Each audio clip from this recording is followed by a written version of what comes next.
कधीच नाही चुकणार तुमचे फेवरेट टीव्ही शोज झी5 सोबत, तेही एकदम फ्री।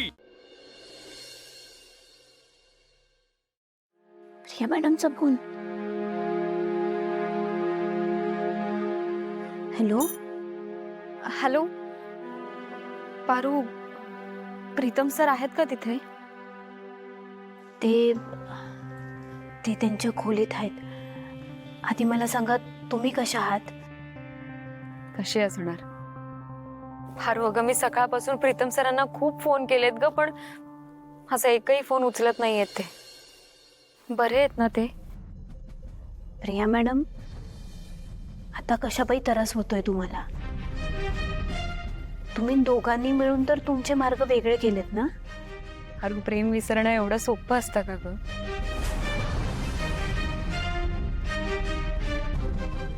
नाही. पारू, मी खूप एकटी पडलीये ग. आपणकडे जाऊन या विषयावर बोलण्याची हिंमतच नाहीये माझ्यात. आणि केलेलं प्रेम विसरण्या इतकी श्रोत नाहीये मी. पारू, मी प्रेम करून चूक केलीये का ग? की आमच्या प्रेमात एवढी ताकदच नाहीये? नाही प्रिया मॅडम, प्रेमात लई ताकद असते. तुमचं जर का एकमेकांवर खरं प्रेम असेल ना, तर आपल्याला यातनं काहीतरी नक्की मार्ग सापडेल. पारू, मला ना प्रीतम सरांशी एकदा बोलायचंय, प्लीज. हे बघा प्रिया मॅडम, आता घरात समजे जण आहेत, गडबड आहे, लग्नाची तयारी सुरू आहे. मी ते प्रयत्न करते.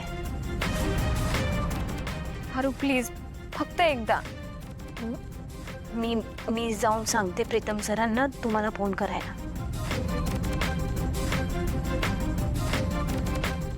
प्रियाचा phone?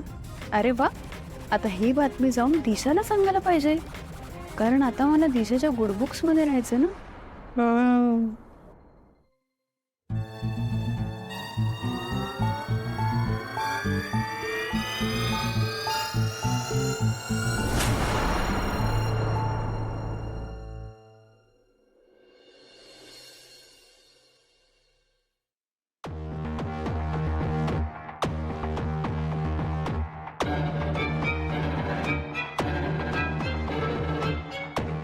Pritam sir, Priya madam सकाळपासून फोन करण्याचा प्रयत्न करतात तुम्हाला. त्यांना तुमची लई काळजी वाटते.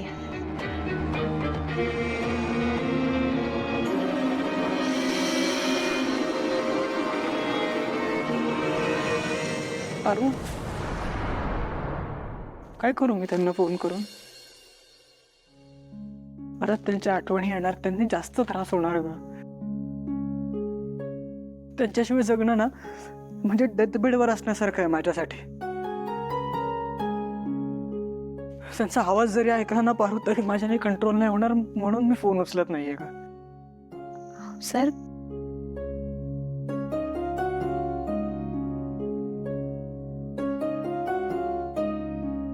प्रीतम सर, हे घ्या. तुम्ही आता प्रिया मॅडमला फोन करा ना, एकदा बोला त्यांच्याशी, तुम्हाला बरं वाटत. आणि हे बघा, बाकी समजा सांभाळायला मी आणि आदित्य सर हाऊत. करा त्यांना फोन. करा.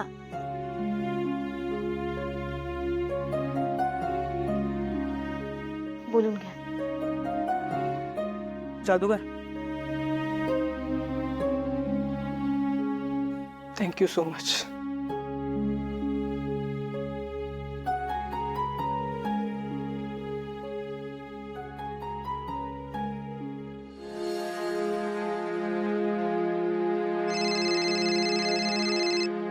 Pritam sir? Hello Pritam sir, सकाळपासून केवढे फोन केले तुम्हाला, एवढं लगेच विसरलात का मला? या मॅडम, माझ्यासाठी मला विसरणं जास्त सोपं आहे. तुम्हाला मी कधीच विसरू शकत नाही. तुमचे हेच शब्द, तुम्हाला रोज सकाळी बघणं, तुमचं गोठ्यात असणं, हे सगळं अगदी डोळ्यासमोर आहे माझ्या. असं वाटत होतं की हे दिवस कधीच संपू नये.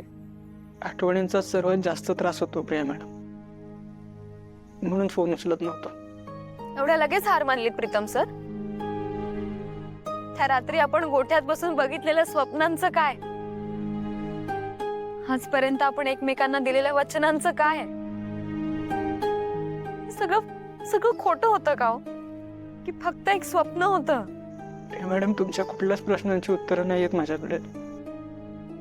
मला फक्त एवढंच माहिती आहे की इथून पुढे माझ्या आयुष्याची फक्त बरबादी होणार आहे. उद्याच माझ्या गळ्यात मी लग्न नावाचा पास घालून घेणार आहे. दिशा, ओ माय गॉड, तू ऐक जरा. दिशा दिशा दिशा, फोन. गप्प राहायचं नाहीतर सासू म्हणून सगळं जाऊन सांगेल. चुप.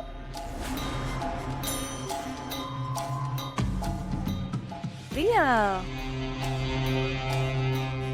काय आधी स्कूल, मग इंटर्नशिप, मग आमच्याच कंपनीमध्ये एम्प्लॉय, असं करत करत आमच्या आधी घरात घुसलीस.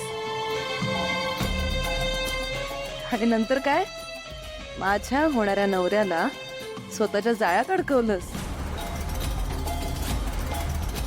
खूप साधं भोळं असण्याचा ड्रामा केलास. माझा प्रीत तर आहेच ग, प्रत्येक मुलीच्या प्रेमात पडतो तो. आणि तुला माहितीये, सगळ्या मुलींना तो जेन्युइन सुद्धा वाटतो. देवाने थोडाच असा इनोसंट देऊन ठेवला ना. आणि तुझं काय, तुझ्यासारख्या मुलींचा तर हा उद्योगच असतो, श्रीमंत मुलांना फसवणं. दिशा, ए, तू केलं होतास तिला कॉल? का केला होतास? काय चाललंय तुझं? तुला अक्कल नाहीये का? आपलं लग्न ठरलंय, अरे हळद सुद्धा झाली आपली, आणि तरी तुझे धंदे थांबत नाहीयेत. ए प्रीतम, ही सगळी फालतूगिरी थांबवायची हा आता. शिरताय का काही डोक्यात? युजलेस.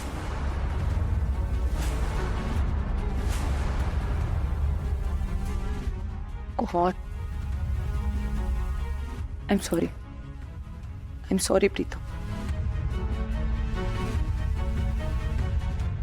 प्रीत, तू एक काम कर, तू तुझ्या आईला जाऊन सगळं खरं सांगून टाक. किती दिवस खोटं बोलणार आहे असंही आपण. प्रीत, तू सांगून टाक सासू मॉमला की तू, आदित्य आणि ती पारू त्या प्रियाच्या घरी जाऊन काय शेण खात होतात, खोटं बोलून काय वागत होतात, हे सगळं जाऊन सांग सासू मॉमला. मी सांगू जाऊन? प्लीज हळू बोल, नाही तो खूप मोठा प्रॉब्लेम. काय करतेस दिशा? काय झालं? घाबरलास? माझ्या प्रीत बेबी घाबरला? माझ्या समोर जास्त शहाणपणा नाही करायचा. तर सासू मॉमला तुम्ही तिकडे जाऊन काय शेण खात होतात ना, ते सगळं सांगून टाकेन मी. असंच माझ्या शब्दाखाली मी सांगेन तसं सगळं ऐकत राहायचं. ओके? आणि माझ्या समोर परत आवाज चढवायचा नाही, कळलं? झी 5 ॲप डाउनलोड करा आणि पहा सर्व एपिसोड्स एकदम फ्री.